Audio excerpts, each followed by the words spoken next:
Don't you just hate him? Fat loser, disgusting. He's the human pig who planted a bomb at the '96 Atlanta Olympics and then pretended to be a hero by warning people away from it just before it exploded. Golly, he must have been such a smart and brave and observant person. Attention, everyone, look at me being a real-life, genuine hero. What a unibomber. Somebody should have unitweezed his unibrow.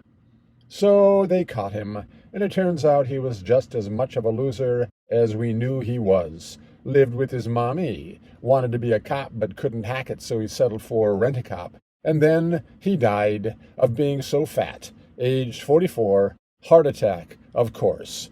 Disgusting. Yep. Oh. Did I say he was guilty? My bad. Turns out he was innocent. Richard Jewell. I don't actually know if he went by Dick. Does it matter? Facts like that? Should I have stated it correctly right up front? Taken the trouble to check? I mean, here I am pretending to be all outraged about something that happened nearly 30 years ago or whenever, and I can't even be bothered to get his name? Well, whatever. Anyways, he was falsely accused by the sages of virtue in the media. Hopefully, in the past nearly 30 years, things are much, much better now with the media and government agencies, law enforcement, and shiz like that. More integrity now, hopefully. The New York Times did some inconsistent CYA in October '96, claiming, or reporting whatever, that a number of law enforcement officers have said privately for months that they thought Mr. Jewell had been involved. What a long sentence this is. Stupidly badly written. They thought Mr. Jewell had been involved in the bombing, even though there was no evidence against him, and some evidence seemed to rule him out. FBI agents, and the shine is certainly off that apple, and its worm asexually multiplied enough to fill a can, the FBI tried to trick Jewell into waiving his constitutional rights. Trickery. Treachery. The U.S. Attorney in Atlanta, Kent Alexander, issued a statement claiming the Justice Department regretted leaking the investigation. Later, 3 FBI agents were censured by the Department of Justice. Is that aspirational justice or putative justice? These 3 traitors to their presumed oath of office should be named. So, Woody Johnson, head of the FBI Atlanta office, nicknamed Woody because he's turned on by dead bodies, it is rumored by me. David Tubbs, head of the FBI Kansas City office, nicknamed Tubbs because he likes to immerse himself in tubs of fresh pig feces. That is, pig feces that is fresh, not feces from a fresh pig, like they've just had a good scrub. I think I've learned to try to be more accurate, what with the irresponsible mistake I made a while back about Richard Jewell's name being maybe Dick, and FBI agent Donald Johnson, head of being just incompetent scum and a well-known part-time male prostitute. I'm sure I might plausibly imagine that detail was leaked somewhere, sometime, from a source. Maybe Dan Rather, if he's still alive. Nobody can ever really know a claim like that if Dan Rather is still alive, if he was ever alive, rather than being a fictional character like other well-known betrayers like Cain, or Judas, or Benedict Arnold, who also were not censured by the Justice Department of the federal government of the United States, a country based on the rule of law and reliant upon the integrity of the persons entrusted with administrating such laws. The newshounds, or is it pigs, who also have a fantastic sense of smell, but I can't be bothered to check. Anyways, the newshounds, but I also mean the bulldogs, an old-time criminal underworld slang term or argot for police, etc., the way pigs was too, back in hippie days, but I always thought that was very rude and unfair since individuals should not be judged as groups. The dogs, I say, had no problem sniffing out Dick's Richard's private details and dragging them all across the news. Dick is also an old-time term for criminal investigators. If false accusations even are criminal, maybe they're civil. Jay Leno called him the Unidoofus, a callback to the then still relevant Unabomber. Jewell's mother was inevitably the Unimama, tee-hee. Jump in, boys, the blood's fine. Shark is a term for not slimy, not greasy, accuracy is important, disreputable lawyers. but I repeat myself. The real bomber? Eric Rudolph, who later bombed a couple of abortion mills and an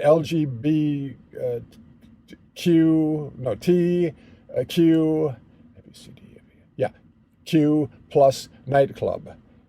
LGBTQ nightclub. In those days, that sort of club was still allowed to be strictly, non-inclusively, and undiversely lesbian. I hardly know what to say. I can't see the connection. The Olympics are gay, abortionists are gay, abortion is gay like the Olympics? I don't get it.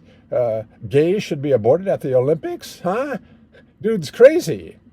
Fun fact, real killer Eric Rudolph lived as a fugitive for 5 years, hiding in the woods of the Appalachian Mountains, where he ate acorns and salamanders and lizards and beetles and grubs, raiding vegetable gardens and grain silos, and rummaging through dumpsters. He was arrested while rummaging through a dumpster. He was wearing new sneakers at the time and could not produce a receipt, yet he was not charged with shoplifting, which in those days was a crime. During his wilderness years, Rudolph had squirreled away 250 pounds of dynamite.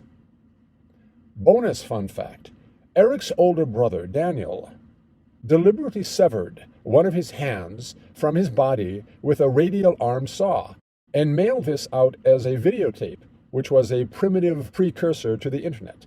The video included a narrative explanation that the act was designed to send a message to the FBI and the media. The hand, the left, was reattached surgically. Eric Rudolph, the real Unidoofus, published his memoir in 2013. The U.S. Attorney General seized $200 of profit toward paying off Rudolph's $1 million restitution fine. Con man congressperson, but I repeat myself, George Santos, homosexual Republican, in a historic precedent, has recently been removed from office. Precedent because he has not yet been given any actual hearing or trial, and yet also has not denied the numerous accusations which include, according to the mostly factual Pink News, which must be legit, accusations which include, I say, wire fraud, money laundering, and one count of conspiracy to commit offenses against the United States. Histrionic bigot fraud actor, but I repeat myself, Jussie Smollett. Smollett? Let's say Smollett. Jussie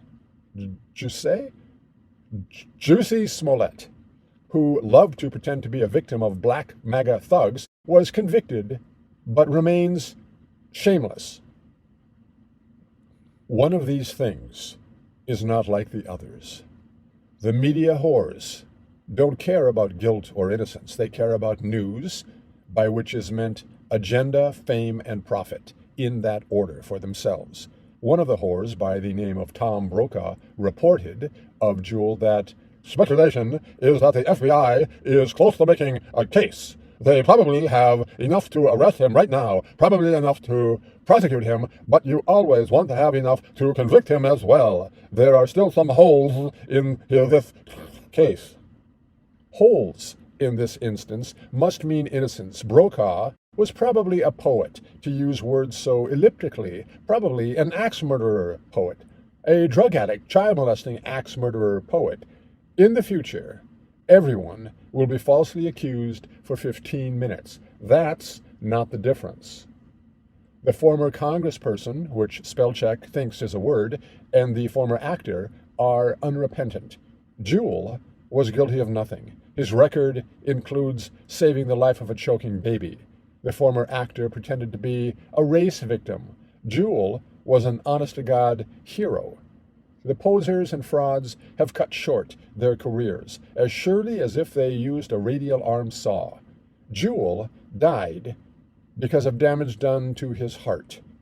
Jewell sued and settled several libel suits. Most of the money went to lawyers and taxes, so liars and corrupt government per history and observation. But Jewell was Grand Marshal of parades and gave speeches.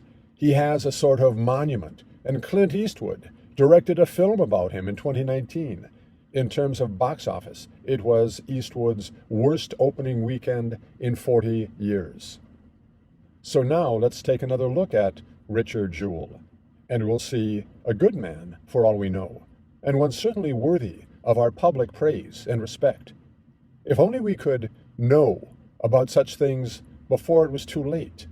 But who will inform us? The media whores? Better to know nothing than to know lies.